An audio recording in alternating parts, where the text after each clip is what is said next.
So let's start talking about the brainstorming in crisis intervention.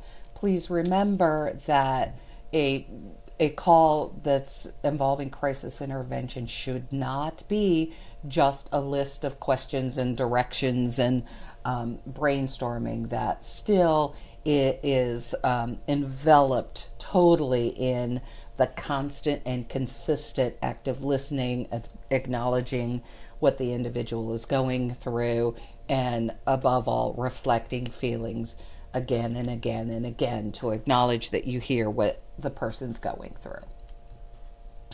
So, the brainstorming may have to be in very small steps.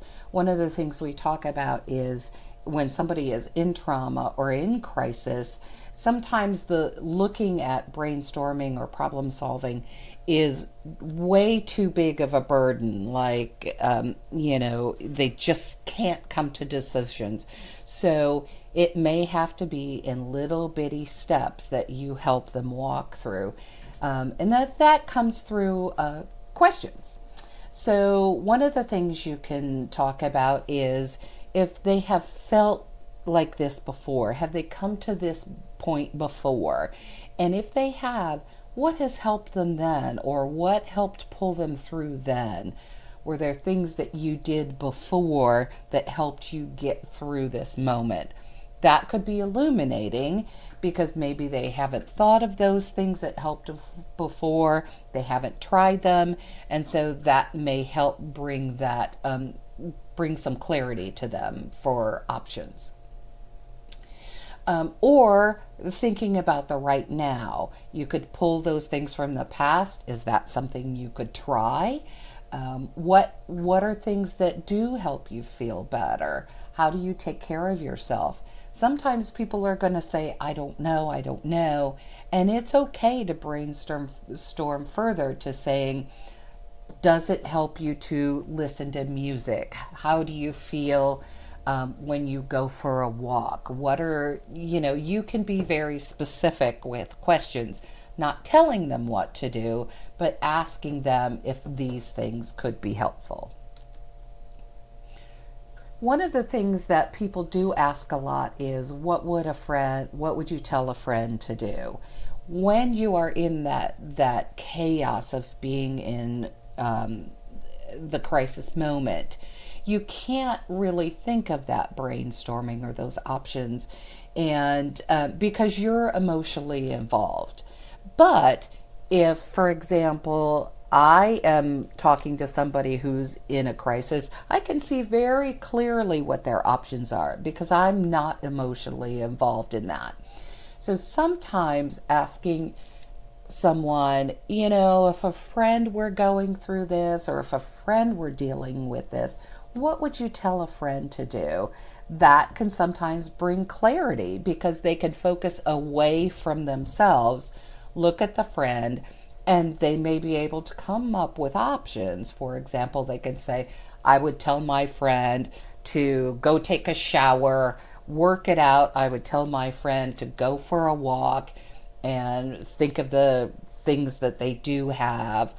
And then you can turn that back on them. Okay, if that's something you would tell a friend, how does that feel for you? Is that an option or something that you could try? If you've spoken to the individual long enough and found out they have a therapist, what is very likely is that the caller and the therapist have already talked about coping skills and things to do when they're feeling in a crisis moment. But again, being in that crisis, they just can't think of them. So to say to them very, very specifically, okay, what has your therapist told you to do? Or has your therapist told you to do certain things when you're feeling like this?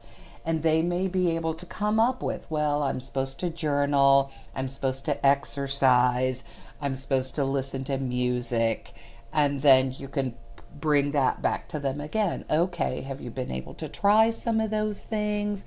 How has that worked for you? Or are you willing to try one of those? Having answers to these questions doesn't mean now is the time to hang up, you've come to a decision, okay, go try that. It's just that you can start that, help them walk to a potential conclusion at some point. One of the things for teens might also be that they can process it with another adult that they know personally.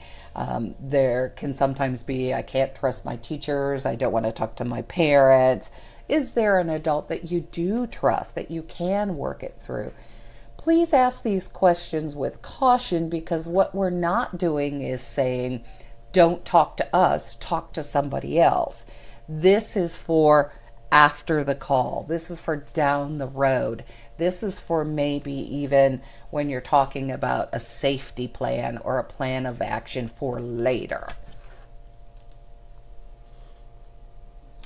Or sometimes looking even farther ahead. What would you like to see happen?